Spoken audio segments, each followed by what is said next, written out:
Hello, hello. Today is not my usual stomping ground. I am on a daily walk with my little one. We try to get out at least once a day, but sometimes twice a day, just to get some sunlight, some natural, direct vitamin D. And especially when you work from home, it can be easy to just stay inside. But I noticed that when I get sunlight, I feel better. My brain works better. And I'm just here to give you an update on cosmetology school. Why on a Saturday, you ask? Yes, today is Saturday. I have 2 appointments today. One is at 1:30, just a quick braid down for a crochet install, and then a sister locks retightening at 3:30. Amor woke me up at 6 a.m. this morning. When he's with his dad, they sleep in. They sleep until like 9 o'clock, sometimes 10 o'clock, because his dad works late overnight. And I'm just like, how do y'all get to sleep in? But when I'm actually available in the mornings, I am woken up at 5:45. Neither here nor there. We got up early and I was able to get some online work done. So the online portion of this school is pretty much being conducted by Milady, the producers or the publishers of the book. Trying to keep an eye on him. They also created the online course, I believe through an app called CIMA, I want to say. Maybe it's not an app, but like an online version called CIMA. That's CIMA. They have the portion where you can do online on the computer, but they also have an app, which is amazing. But pretty much in order to graduate, you need 500 hours in person doing practical work, and then 500 hours doing the book work, the technical stuff. Learning about sanitation, learning about business, learning about all the meticulous and detail-oriented things in terms of vocabulary, skin, learning how to, soft skills, all those things. So I have 10 hours in the books already. I got my access on Thursday, right after school. And I pretty much did 5 hours my first day. Yeah. And then, because I'm trying to catch up, I'm technically 3 weeks behind because I got my access 3 weeks behind. And according to ChatGPT, in order to calculate 500 hours or accumulate 500 hours by graduation, I need to either do 2 hours every single day or 3 hours 5 days a week. I'm thinking 2 hours every day, maybe even 3 hours every day to make up for the days where I can't. But the school only requires you do 2 chapters a week. So doing the math on all that is exhausting. But ultimately, I prefer to just do 2 hours a day. And if I finish if I do more than 2 chapters a week, that's fine. It's more about the hours. Yes, you have to complete the chapters, but you definitely have to calculate 500 hours. Some students have told me that they finished the book work, they finished the quizzes and all that, but still had 200 hours left. So now you got to go back and reread, study. And the thing about the app is it tracks your activity. So you cannot be away from your computer more than 15 minutes at a time. Yes, you have to be clicking around. You have to be highlighting things in the book. You cannot just leave the app open and then go take a shower and take a nap and come back and you've done 10 hours. It is tracking your activity. So that's the tricky part about it. You have to be actively studying. Since I'm 3 weeks behind, I'm technically about 45 hours behind. So I'm gonna just double up on hours for the next couple of weeks to catch up. Pretty much I need to do about five to 6 hours a day until Thursday, and I will be caught up in terms of the number of hours I need to accumulate. I'm sure that all means the same thing. Now, I love the online version of school because I think there are certain things in class that we go over, but that we just can't go over in depth because we only have 4 hours. So she is trying to teach us the practical aspects. I believe it's practical and then something else. I don't think it's technical. I might be saying that wrong. But she's teaching us the practical aspects of the exam. Of doing hair. Things that you actually need to know to be a successful stylist in the practical sense. And she does go over business and things like that, but most of the class is focused on styling. We have 2 books that we are going to be studying from. It is the Milady Foundations book, and then just the Milady Cosmetology book. Come on, baby. One thing that I love about the Foundations book is it gets down to the nitty-gritty. Chapter 1 of the Foundations book focuses on soft skills. I believe that is the actual title of that chapter, or it might be life skills. But under that life skills chapter, it focuses on soft skills, it focuses on professionalism, it focuses on time management. It requires you to create a mission statement for yourself or your business. It talks to you about setting long-term and short-term goals.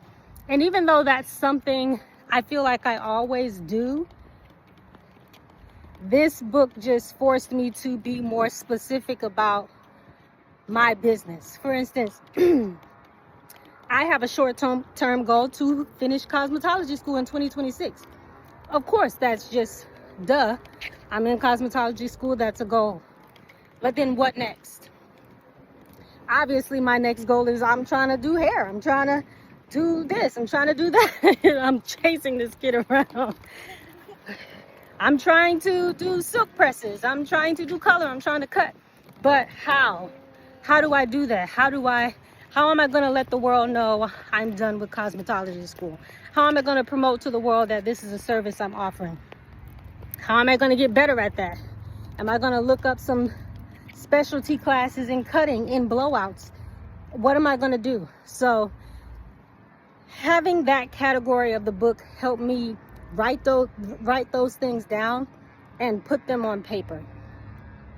The interesting part about this online version is there is a test for everything. So I don't even know how you can just look at the book or leave the book open and walk away. There is a test after every section of the book, or a quiz. Usually the quizzes are about five questions each, pretty much on what you just learned. And then at the end of each chapter is an exam, 20 questions. It lets you retake the quizzes and the tests as many times as you want. It's unlimited, but you do get a grade. So you pretty much have to pass because it gives you a pass or a fail grade. So I'm trying to chase this kid. So I'm honestly, right now I have like a 98% because all my quizzes I've been getting hundreds. But sometimes I'll have an exam where I'll miss one. And I'm like, do I really want to retake this whole quiz just to get one more right? So I'm letting go of my perfectionism a little bit because I am the type to go for the 100%. But I'm also like, I'll take a 90. I'm missing one, 19 out of 20. 19 out of 20. I'm good. But if I miss one on the 5 quizzes, I'll retake that one for sure. But I'm still debating. I still have time to go back and retake them So I might just go back to get the 100, because it does tell you which one you got wrong. So it's just a matter of me trying to preserve time. We're going this way, baby. So I'll probably do that at the end once I'm finished. If I still have hours I need to make up, I'll probably go back and try to get hundreds on all the quizzes I got one wrong, just for the sake of recapping and making sure I know all the things. The next chapter is about professional image. It is focusing on presentation. It's focusing on hygiene, because you are going to be in proximity to another client at all times. For the most part, you are up on top of each other, making sure that you take a bath every day, which might not be normal for some people, making sure that you have deodorant, making sure that you have use some cleansing wipes, making sure that you not necessarily have perfume, because that can be irritating to some people, but having a hygiene kit that you bring to work so that you can freshen up after each client, a toothbrush and toothpaste so that you can brush your teeth if you eat lunch on the job. Just focusing on your professional image and presentation, and realizing that people don't want a musky hairstylist. People don't want you, like sometimes I'm doing sister locks, and because I'm short I have to step up on a stool and I'm like up in her face. So excuse my vulgarity, but if my vajayjay is not fresh, she might smell something, you know, like, girl, did you shower? So being clean, just thinking about your presentation. You are a walking billboard. So if you are a makeup artist, your makeup needs to be done. If you are a hairstylist, your hair needs to be done. Your hair needs to be presentable. You need to look the part. You need to dress the part. You don't have to be wearing the latest styles. You don't have, I wouldn't say the latest styles, but you don't have to wear anything expensive, but you need to look trendy. You need to look like you are aware of what era you are in and what you are coming to serve. You need to look like your clients need to be inspired by your look. That's how you are sometimes going to get clients. A lot of times, especially when I had sister locks, a girl would stop me and say, who did your hair? I want that style. And now I can say, I can do it for you. So thinking about that, thinking about your presentation online, whether that be Instagram or YouTube or TikTok. The book says that in marketing, they say, if you're not on the internet, you don't exist. And as icky as marketing and promoting can feel, especially for me as someone who is, it's hard to say I consider myself a shy person, but I will say I consider myself to be more introverted than extroverted. I feel like when I need to be extroverted, I will do it. But my natural state is introverted. I was an only child for the most of my life. I've got a half brother and a half sister, but I'm the only child between my parents. So I kind of think I move in the world like an only child in a lot of ways.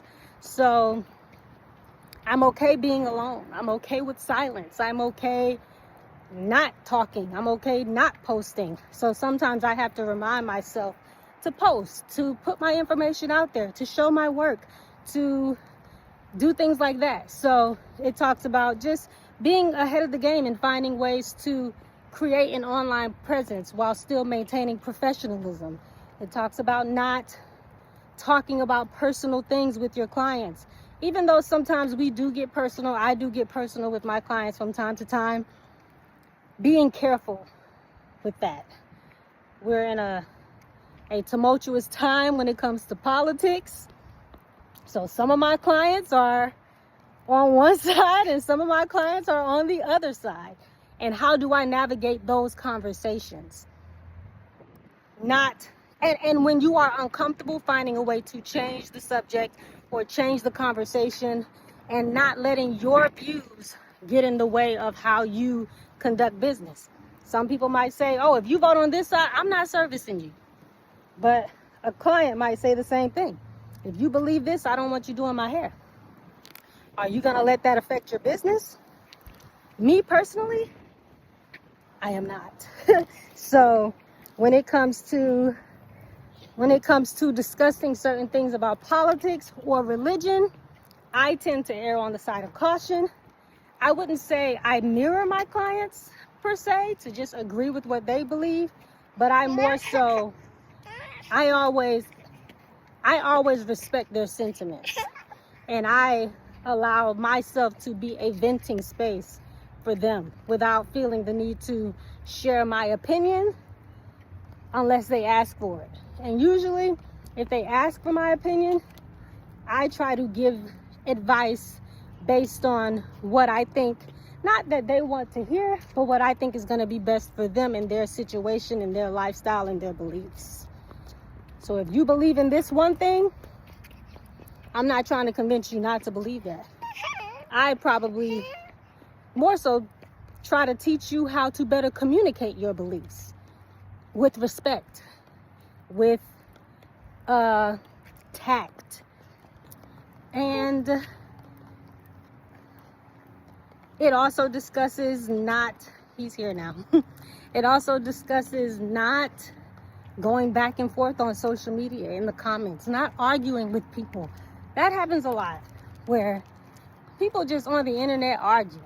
And it's like, first of all, time is money. How do you have the time? How do you have the time to be here arguing with people? I sure don't. But to always respond. So there's a tricky part with that. How do I always respond when I have negative comments or whatever the case may be? You ignore those negative comments. You focus on the positive, and you respond to the comments and the inquiries that uplift your business. I feel like that might have been the gist of chapter 2. And chapter 3 I just completed, which hit me with a doozy. Okay? Chapter 3 caught me way off guard. Chapter 3 is focusing on, I want to say it's communication, client communication, and consultations. I'm not sure if that's the title of it, but that was the focus. And it talks about how to conduct a client consultation, keeping a client intake form, a client service record to keep track of all the services you do for them, whether it be color, what type of color you used, what type of products you used, and being able to use that to further make recommendations to your client, or to just keep track of what services you're providing. Also, having your clients do a questionnaire or an intake form before every appointment so that you just understand the status of their hair care, especially if they went to somebody else before you and then came back to you and then went back, like the people that like to client hop, being able to stay aware of where they are. Sorry, I'm out of breath. So the thing that hit me for a doozy is the exams for this chapter 3. You still got regular quizzes, but then I get to one question that says, it's time for you to conduct a client consultation. Take a classmate or a family member and do a consultation. So I'm like, what? So I'm like, okay, that's easy. I can do a consultation, that's easy. Crossing the street. But then it says, I want you to film it with your phone and upload the video. What? I'm like, yo, that is a lot of work. But that lets me know that the online version is not just a bunch of quizzes and tests. It is also, you are going to have to answer questions. So that was a doozy. I haven't done that part yet, so my husband is going to be my client. And then it gets to another section where it says, your client is running 15 minutes late. They just called you. How do you conduct that conversation? Hello. How do you conduct that conversation? And then it says, record yourself on the phone and collect the audio of you talking to a client about being 15 minutes late. So I'm like, okay, so I got to make a video. I got to make some audio. So the online version is not just a quick and easy process. It is going to ask some things of you, and you are going to have to deliver. So I'm okay with that. I have to be okay with that. And that's where we are.